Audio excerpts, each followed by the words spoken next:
One basic challenge for the Veterans Affairs Department, veterans themselves typically don't know about all of the benefits they're entitled to. A book by a former VA Undersecretary for Benefits aims to fill in the gaps.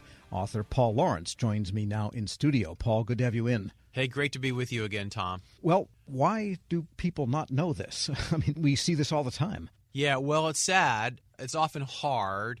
And so what I realized in writing this book is what was needed was a layperson's explanation of benefits. We all love lawyers, but most of the documents are written by lawyers and nobody can understand it.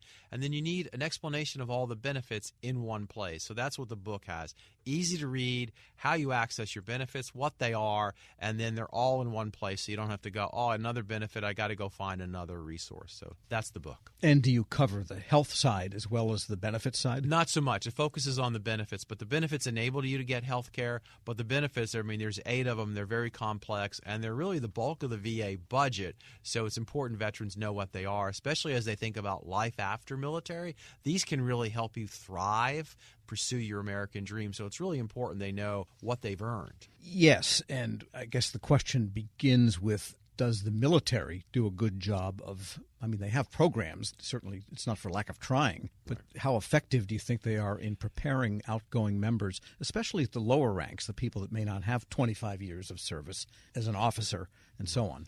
Well, what you're talking about is called the Transition Assistance Programs offered at DoD basically 6 months before service members exit. So I would say they're moderately effective. In many ways, it's like a fire hose. It gets shot at you. Some you retain, some you don't. It's a real challenge to get service members to attend. Don't forget, DoD is engaged in retaining service members to protect our country. When they talk about transition, it's just often not in their DNA. And so there is a dilemma. An astute service member will do well when they'll transition. Sometimes they won't. Right, and is rank in some way associated with how effective they are if you leave after? Generally speaking, but there's exceptions to everything, right? General officers get special treatment. Officers are a little more savvy about it and better understand the crosswalk to a civilian career. You're right, enlisted folks are often just there for 4 years, and so this has just delayed their sort of being involved in the civilian world. So it does take some time to reintegrate. Yes, because for some senior officers, there's kind of a world awaiting you and beckoning for you, consultancies and board memberships, right, and even nice corporate positions. Though that's certainly true for the very top, but you'd be surprised. I've talked to a lot of general officers at the 1- and 2-star rank. Not so much. Not so much. Yeah, so it's a tough life for everyone. Yeah. And in your experience, what's the most important benefit people should make sure they avail themselves of? Well, they're all there, and it's important to remember these are earned benefits, not entitlements, right? Anybody can get them as long as you serve honorably in the military, so it's a special sort of cut. I guess I would point out sort of 3 things. The one that most people sort of think about is filing a claim. That's a slang for disability compensation. You've been injured or hurt in service, and there's money for expenses and well as foregone income. That's the one people tend to sort of vacillate towards.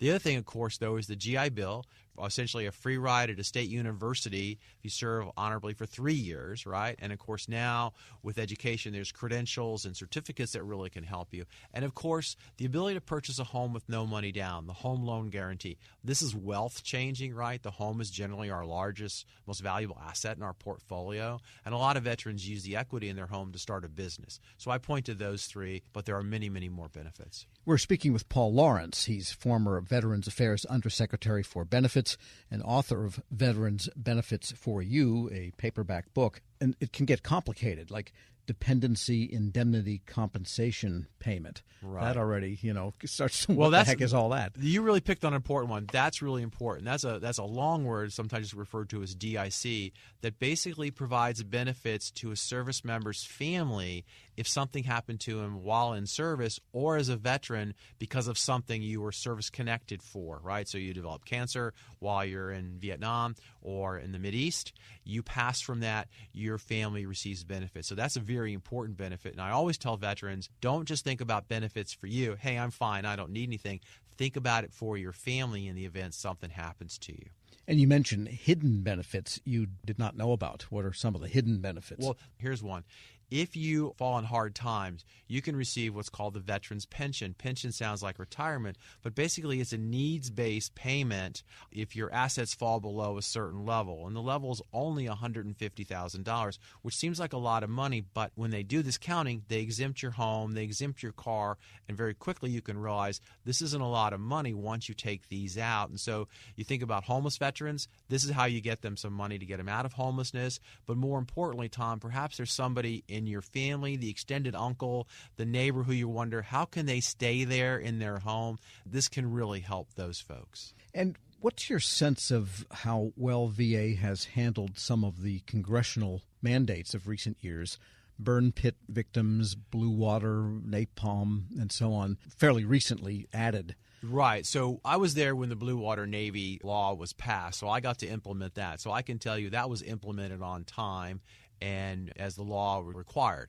The PACT Act from 2022, that they've struggled with. That's taken a little bit longer to roll out. People are waiting longer. And while they processed a lot of claims, I think they've been kind of coy about not talking about how many are waiting and how long are they taking, right? So I think it's just, it was a hard law.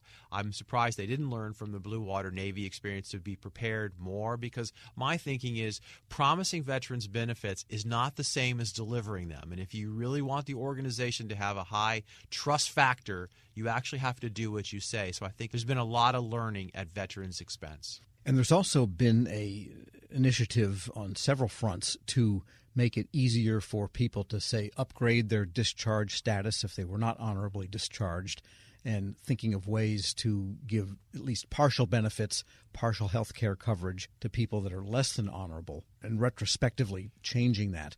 I kind of see both sides of this. What you're referring to is folks who get what are called OTH, other than honorable.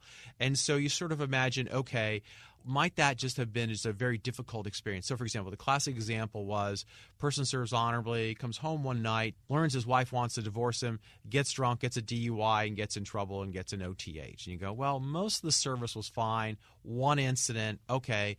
VA does what's called a character of service review, weighs it all in and say, for the purpose of benefits, we're going to allow you to have it. You're called not dishonorable for the purpose of benefits. The language gets to be really circular. That sort of makes sense. We also understand that during a period of time when you were gay and that was not allowed, you might have gotten an OTH, and now that we have a different view of that, that might be something to correct. At the same time, though, I do think we have to be careful and not go too far, because, of course, if you truly did not receive an honorable discharge, or you did get OTH for reasons that merit that, we should also make sure that we are true to the consequences. And again, my view is we dishonor good public servants when we sort of, tolerate the not so good. So I understand that, but you're right. They're making an effort to kind of go back and make sure, for example, the classic example is you had PTSD, nobody knew it, you acted out from time to time, you got other than honorable discharge. That doesn't seem appropriate. Yeah, fair to say that, and again, this is more on the medical side perhaps than the benefits side, but there is recognition of the real mental damage that can happen to someone. Certainly. That is not of their doing. And they've made an effort in the VA hospitals to say, hey, regardless of your discharge, if you are having mental issues, please come and see us. So you're exactly right. And then there's the seemingly intractable issue of veteran homelessness. Yeah, nothing sadder than, I'm sure everybody's seen this, you come to the light and there's a person with a cardboard sign that says a homeless veteran, so let's assume they're not lying, and you really want to help. I guess what I would point out is two things. VA has lots of resources for homeless veterans, so it's not as though they're understaffed. And Tom, from your work across government, I think GAO had a report, there's like 17 different homeless programs at the federal level, so there's actually a wealth of resources. The real challenge continues to be finding homeless veterans. So I would just share this phone number with your listeners who are concerned about homeless veterans. When you see that person with the sign, pick up your cell phone and call this number, 877-424-3838. I'll say it again, 877-424-3838. That's VA's homeless veteran hotline. And if you say the location of somebody, and this is what I'm seeing, First and Main, I'm seeing they're supposed to send somebody, check out if he or she is a veteran, and figure out how to help them. So again, I think there's a lot we can do to sort of eliminate this problem. Paul Lawrence is former Veterans Affairs Undersecretary for Benefits and author of Veterans Benefits for You. Thanks so much for joining me. Thank you, Tom. Great to be with you again. And we'll post this interview at federalnewsnetwork.com/Federal Drive. Subscribe to the Federal Drive wherever you get your podcasts.